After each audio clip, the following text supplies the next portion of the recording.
Okay, let's get right into the stock market technical analysis. We'll look at the broad markets, the tech stocks. We'll take a look at gold, wheat, and I'll just kind of browse around, pointing out anything interesting that I'm seeing. If you guys are finding value in the content, please drop me a thumbs up. Leave a comment below on maybe some stock picks you want me to look at, interesting charts, anything that you want me to kind of cover in my videos or take a look at. Because if you see a trade idea, let's get it in front of the group. Okay. Triple Qs, guys, tech stocks. We are still, trading really within the range. In the private member group yesterday, I left a couple notes basically saying we just hit that gap fill right here. And I did expect us to hold in that area for a couple days. So the comment was that we hit gap fill. I think we're probably going to get a bounce and hold here for a couple days. And then I am thinking we are going to break down from this level. So here's what I see. If I go down to the hourly chart on this, we did hit that yesterday, boom, and rallied off of that. They're starting to sell it now. We're still kind of in that range where I think we could hold.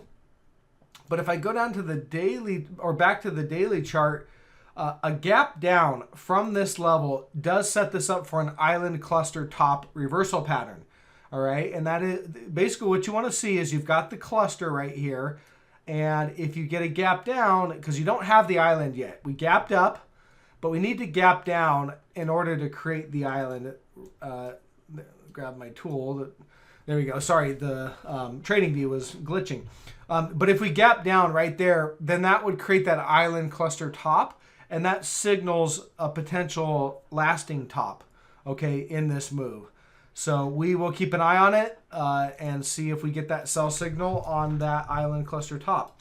Until then, we are still holding in that support zone. This gap right here is the support zone. It's about 380, 383.25-ish, somewhere right in there. A quick look at the S&P 500 heat map, and you can see basically today's price action for the most part is the Mag 7 stocks rallying. Tesla's having a nice day. We can take a look at that, but pretty much that's what the price action is today. So NVIDIA's interesting. No sell signal yet. Again, on NVIDIA, we've got this trend line, the upward trend line here. All right, on the daily chart, support. There's another reaction, and we need to take out that support level in order to trigger a sell signal. We do have negative divergence that's been building for quite a while. So I fully would anticipate that this is going to break, but it doesn't mean it's going to break now. We could get another bounce off the support level. So I prefer to wait, and ultimately, you don't have an entry yet. All right, we could come down to hit the trend line, then bounce, and we could even make a new high. We need to see the support level get taken out for that sell signal. Flipping around, here's Apple. A lot of the move, at least in the morning, was from Apple. Let me get rid of this trend line. You can see here, this is the downtrend line that I have marked out. We got another reaction today from it. So you'll see here, this is pretty much going back to July 19th area. We've got a reaction high. We have another reaction. We got a third reaction. And then today they popped it. Day's not over, so maybe we're going to break out above this. I don't know. But they popped it and step back in, and we're still holding that trend line. So look, there are sellers here. We'll see how we close the day. Okay, Tesla. So I know Tesla's been in the news in the last few days with the interview, and then there's been the Cybertruck. They're starting to release those or sell some of those. So here's Tesla's analysis that I have. Bigger picture, Tesla's in a downtrend. I've got that kind of marked out with this blue trend line, and every single reaction on that trend line is I've got a little tick on it. And so again, that's resistance is up here. We're not really near resistance in terms of that larger time frame. So maybe we want to trade up to there. Support, there is this daily, on the daily, we've got a third reaction now. So this is support on the daily and big resistance up here. Again, we need to see that break. You need to see support break, or it can rally into resistance. We're kind of in no man's land right now, so it's just not really objective to take a position on this either way, long or short. If it trades up to resistance, then that would be most likely an objective area to short at. Or if you break support, if I had to lean one way or the other, I'd probably just want to be long and maybe trade it up to that resistance. But again, not very objective. The risk reward's not very good in terms of taking a trade at this level. So that is what I got on Tesla. Eli Lilly, LLY. I've been really looking at this one. I haven't really pointed it out as a trade actionable quite yet because the price action hasn't been that impulsive. But on this one, you've got this upward price channel. This is support on the daily. This goes back to March 8th.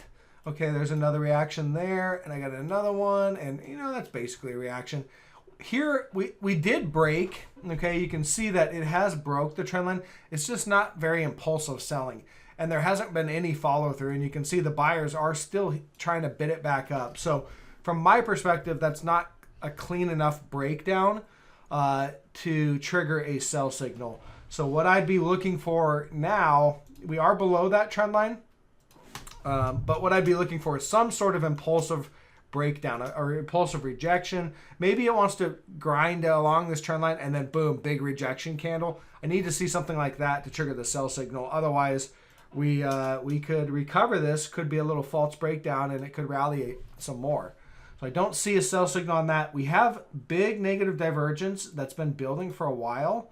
So, I would lean towards, going short. But again, I just need that actionable. We need the candle to print. We need an impulsive rejection candle to print to help us further our odds that a downside move is going to continue.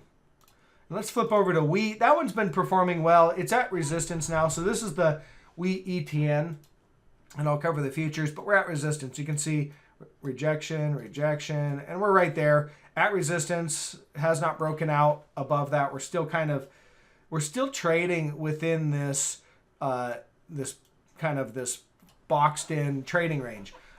We dipped below it, but we had bullish divergence. The buyer stepped in rapidly and recovered that. From that breakdown, it's rallied, about 10%, really just unidirectional, just nonstop rallying.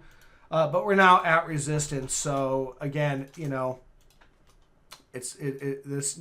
need to break out from resistance to continue for a continued buy signal. And so we'll see if we get that. Now we have bullish divergence. It's been building for a while. So I do think we are going to break out soon, but we need to see it.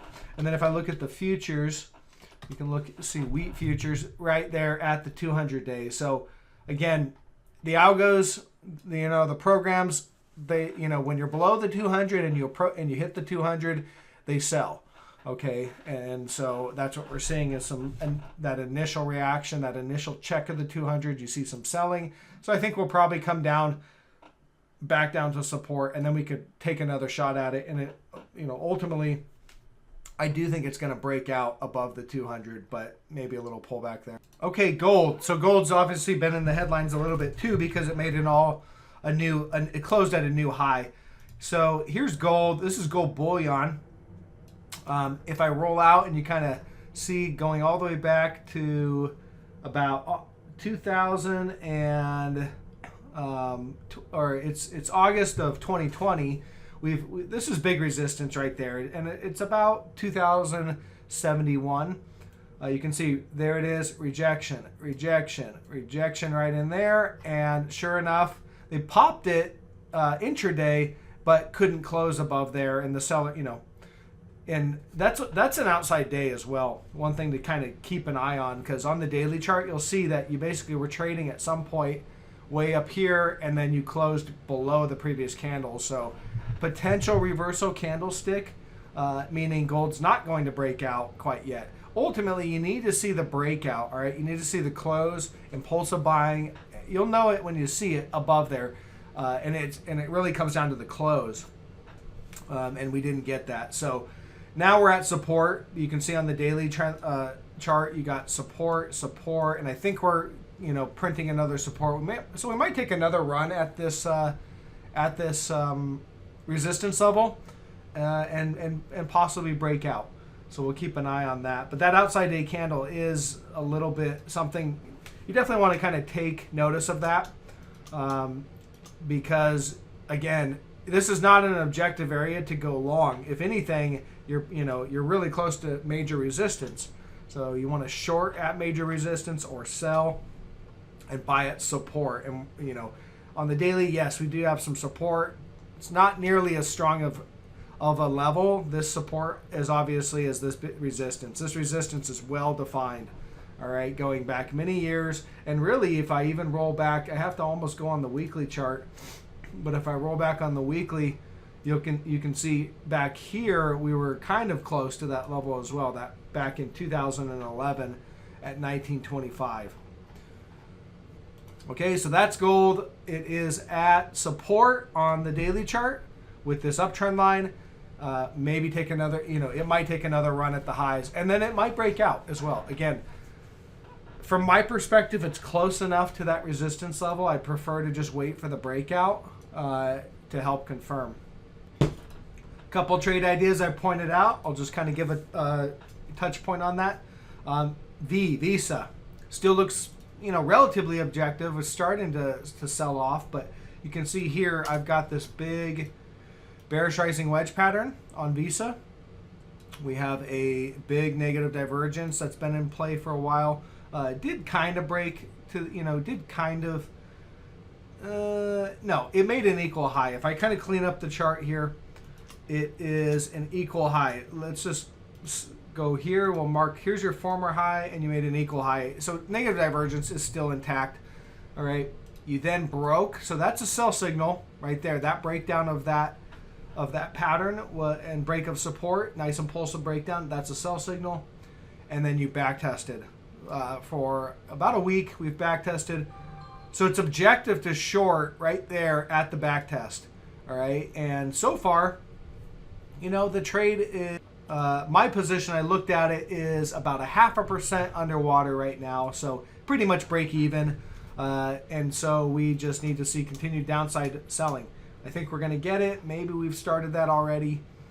Again, it's objective to short here for a downside move. And then the widest part of the wedge, which is, about right here, you take the widest part of the wedge to the point of the breakdown, and that sets us up for a move all the way down here. The measured target of this pattern is about 204. All right, that would be the measured target. So from where we're at now, that sets Visa up for about a 20% downside move. So that is the trade idea. That's the trade setup. I like it. I'm positioned in this one myself. And Visa's not really going to go down 20% unless JP Morgan sells off as well, because those are kind of the two heavy hitters in the financial sector. JP Morgan, you can see here, is on the daily chart, has really just been marching straight up. Pretty steep ascent there in JP Morgan. We don't really have negative divergence on the daily chart as of right now, but you can see here the former highs, which is really right in here. We're pretty much making equal highs right now. We could maybe make one more little move up, setting a new higher high in price, and then turn down. And if we do that, you're probably going to see the negative divergence show up in the daily chart, something like this. All right, what we'd want to see is the PPO start to turn down. The RSI is pretty much just starting to turn down. And then that would basically mean you now have negative divergence in the daily chart, and I'd be on the lookout for a sell signal. The sell signal would come on a break of this trend line right here on the daily chart. So an impulsive break of this trend line is the sell signal. We have equal highs right now, so if it turns down now, you still would have that negative divergence. So again, that's what I'd be looking for, is an impulsive break of this trend line would initiate that sell signal, and then this thing's likely coming down with Visa.